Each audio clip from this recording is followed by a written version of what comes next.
wabarakatuh. Oke, selamat pagi Pagi. dan salam belajar untuk kita semua.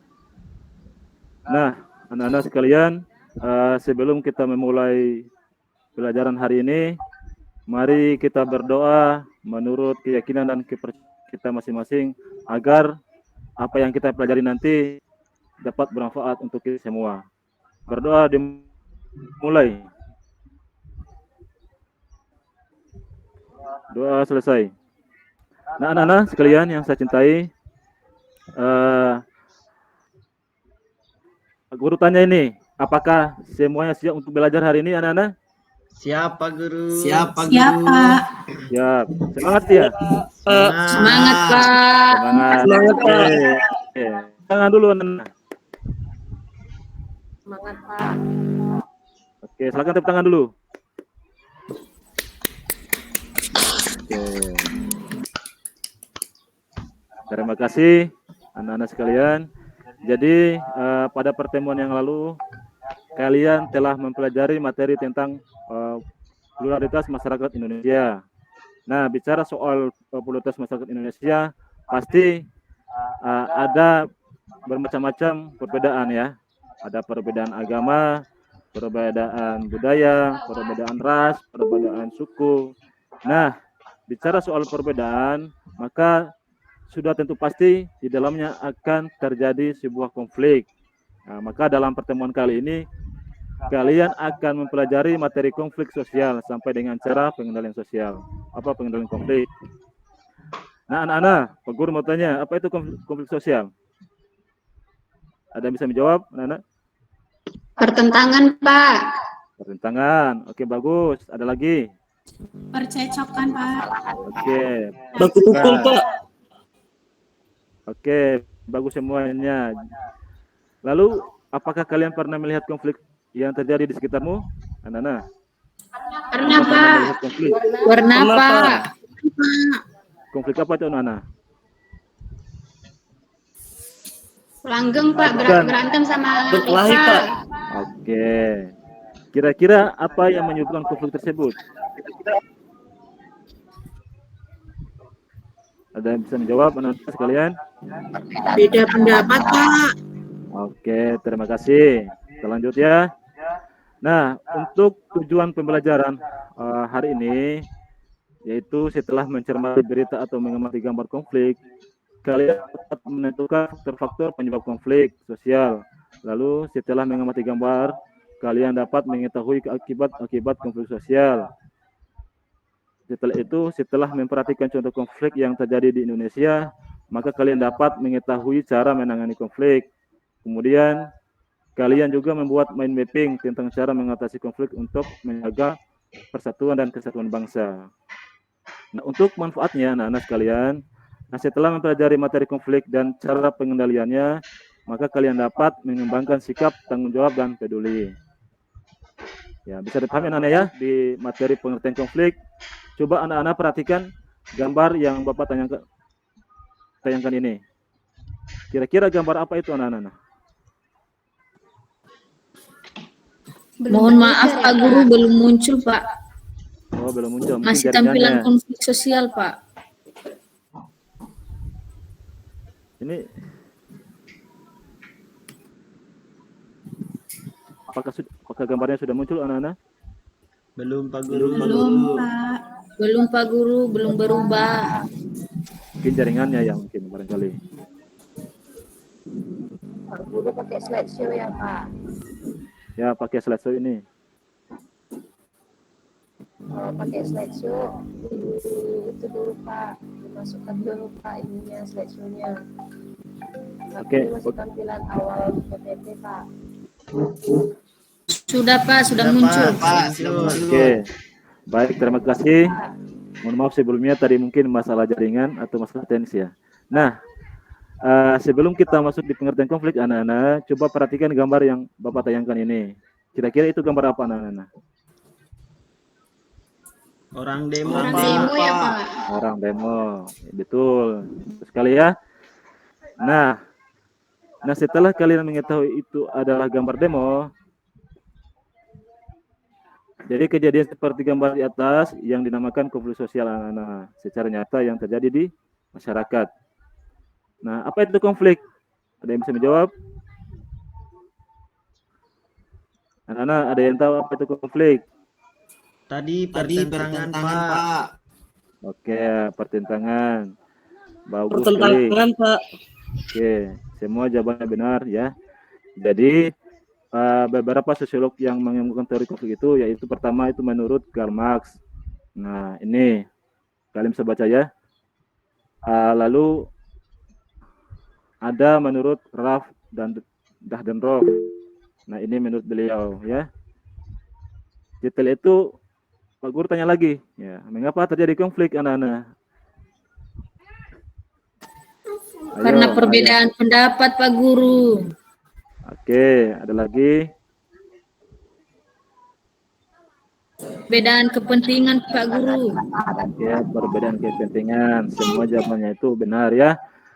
Jadi, apapun bentuk konflik sosial yang terjadi pasti akar masalahnya adalah perbedaan. Itu yang dipahami anak-anak.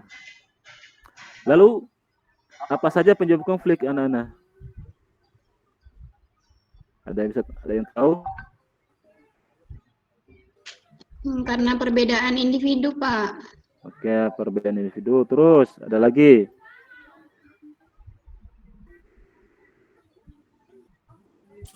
Perbedaan latar belakang kebudayaan, Pak. Oke. Perbedaan kepentingan, Pak. Oke, semuanya jawabannya benar. Jadi, penyebab konflik itu ada 3. Yang pertama itu perbedaan antar individu, perbedaan kepentingan, 3 perbedaan kebudayaan. Itu ya anak-anak, sampai di sini bisa dipahami? Bisa, Pak. Bisa, Pak. Oke, terima kasih. Kita lanjut ya anak-anak. Nah, apakah semua konflik itu bersifat negatif anak-anak? Pak Guru ulangi ya. Apakah semua konflik itu bersifat negatif? Ada yang tahu? Nggak tahu, Pak. Oke. Pak, tapi kayaknya negatif. Jadi jawaban yang tidak ya. Ternyata Nggak tahu, Pak. Jadi ternyata konflik itu ada yang bersifat positif juga anak-anak.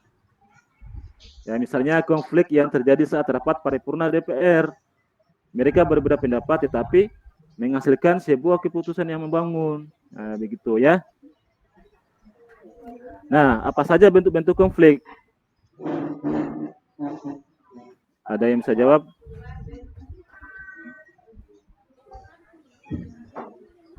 Konflik individu, konflik kelompok, Pak. Oke. Ya, bagus jawabannya. Konflik antar individu dengan kelompok. Oke, bagus. Lalu ada lagi? Oke, jika tidak ada maka Pak Yuko lanjutkan ya. Jadi konflik itu bentuk-bentuk konflik ada beberapa ya. Pertama itu konflik individu dengan individu. Nah, itu ya. Kemudian konflik antar negara. Lalu ada konflik sosial. Setelah itu ada konflik antar kelas sosial. Nah, ada konflik rasial. Lalu sekarang setelah kalian mempelajari tentang konflik, nah sekarang saatnya kita belajar cara mengatasi konflik. Nah di sini Pak Guru akan memperagakan ya. Nah misalnya Langgeng, ada Langgeng ya? Ada Langgeng? Atau rival? Ada rival? Ada, Pak, ada. Ada, Pak, ada. Oke, misalnya Langgeng itu lagi Hadir, berantem Pak. ini. Oke, Ada, misalnya Pak. Langgeng lagi. Oke, terima kasih. Misalnya Langgeng di lagi sini, berantem Pak. sama. Ya, oke.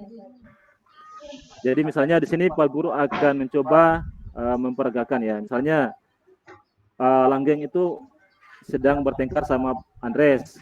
Nah, di sini sebagai mediatornya itu adalah rival. Nah, rival, kira-kira misalnya Langgeng dan Andres sedang bermasalah apa yang bagaimana cara mengatasi konflik itu?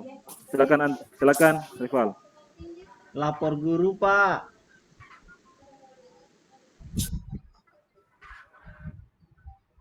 Apakah suara Pak Guru bisa didengar, Rival? Bisa, Pak. Bisa, Pak, bisa. Ya, Pak Guru ulangi, kira-kira jika misalnya antara Langgeng dan Andres lagi berantem, apa yang kau lakukan? Lapor ke guru, Lapor Pak. ke guru, Pak. Lapor ke guru. Terus, apa lagi?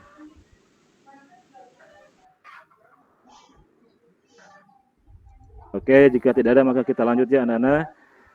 Jadi ada 11 ya cara untuk mengatasi konflik. Yang pertama itu kompromi, arbitrasi, toleransi, mediasi, konversi, konsiliasi, adjudikasi, ya, stalemate, segregasi, cashfire, dan displacement. Nah, sekarang kita masuk di diskusi ya. Setelah kita mempelajari materi tentang konflik dan cara pengendaliannya, maka Pak Guru di sini akan membentuk beberapa kelompok. Nah, untuk kelompok pertama itu Pak Guru telah bagikan di awal tadi ya, Nana. Ya. Nah, kegiatan masing-masing kelompok itu adalah pertama itu mendiskusikan. Nah, sebelumnya itu Pak Guru telah membagikan LKPD. Nah, di LKPD itu Pak Guru telah mencantumkan tentang gambar konflik sosial bersama dengan artikelnya. Jadi setelah kalian mengamati gambar dan artikel tentang konflik sosial yang ada di dalam LKPD, maka kegiatan kalian ada mendiskusikan. Setelah itu mengulang, saling tukar informasi mengenai konflik sosial. Nah, setelah itu peserta didik menuliskan hasil diskusi pada LKPD yang telah dibagikan anak-anak. Oke. Bisa dipahami? Bisa, Pak. Bisa, Pak. Bisa, Pak. Bisa, Pak. Bisa, Pak. Oke. Silakan anak-anak untuk berdiskusi ya. Oke, Pak Guru beri kesempatan 10 menit untuk mengerjakan LKPD yang telah Pak Guru bagikan. Iya, Pak. Siapa? Oke. Oke, waktunya cukup. Jadi setelah kalian mendiskusikan dan menulis hasil analisis tentang konflik dan cara penyelesaiannya di dalam LKPD, maka di sini Pak Guru meminta setiap kelompok untuk mempresentasikan hasil kerjanya atau hasil diskusinya di depan kelas ya anak-anak. Kemudian kelompok lain itu menanggapi atas paparan presentasi tersebut berupa pertanyaan, usul, atau memasukkan dan membuat catatan kecil untuk dibandingkan dengan hasil pemahaman sendiri. Nah, di sini Pak Guru akan menilai, yaitu mencatat keaktifan siswa, gitu ya. Ya, barangkali untuk materi diskusinya sudah selesai, ya. Maka di sini Pak Guru akan menyimpulkan tentang materi yang kita pelajari tadi. Jadi akar penyebab semua konflik itu adalah perbedaan ya anak-anak. Contohnya misalnya di Papua yang sering mengalami konflik sosial. Konflik ini sendiri dilakukan di berbagai wilayah pedalaman yang berebut kekuasaan dan eksistensi ras atau suku di daerah tersebut. Setiap tahun daerah ini seringkali dilanda konflik. Salah satu upaya yang dilakukan dalam penyelesaian konflik dalam kehidupan masyarakat antara lain akomodasi.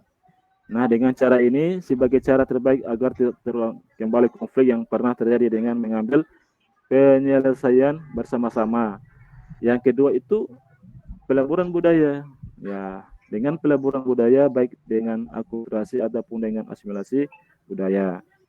Nah, jadi sebelum kita akhiri materi ini, maka Pak Guru akan memberikan sebuah tugas. Nah, setelah mempelajari materi yang akan dibahas di pertemuan berikutnya, yaitu integrasi sosial ya, dan mempersiapkan diri menghadapi tes di pertemuan berikutnya.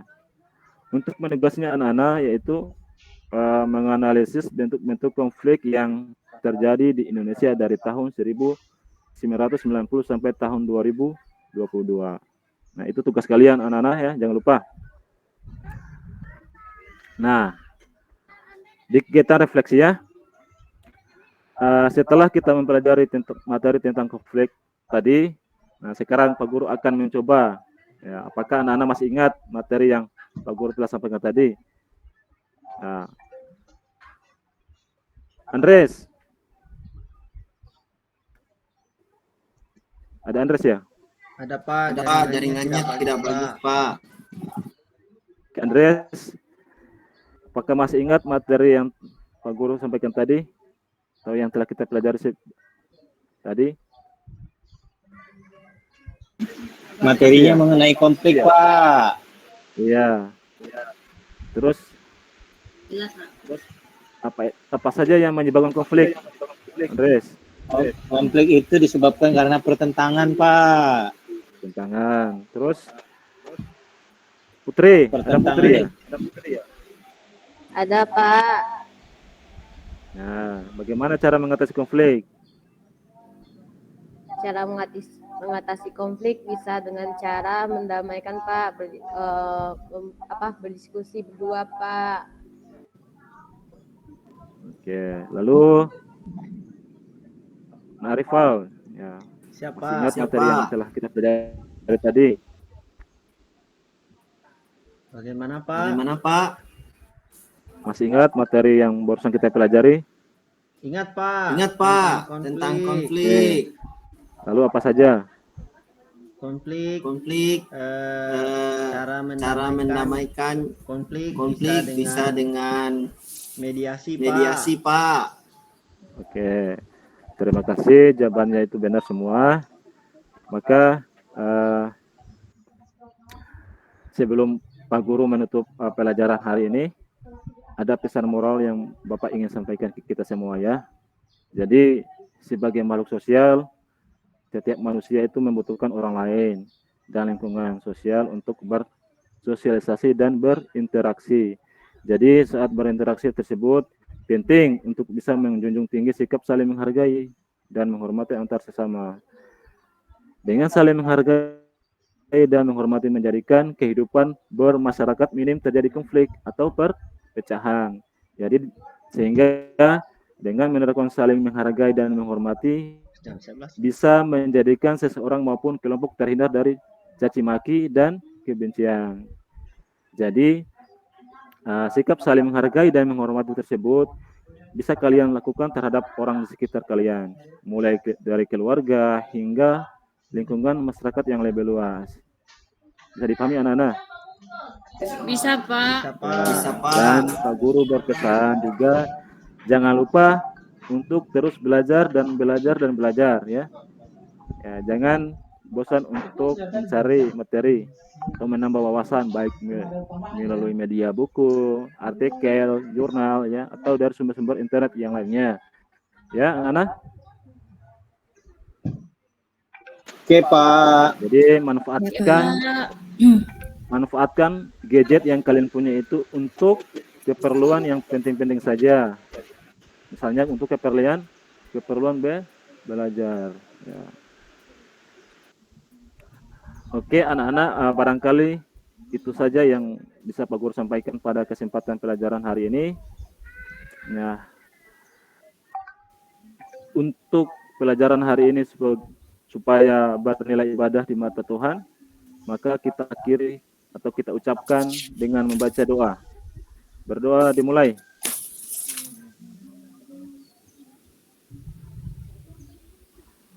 Doa selesai. Terima kasih anak-anak.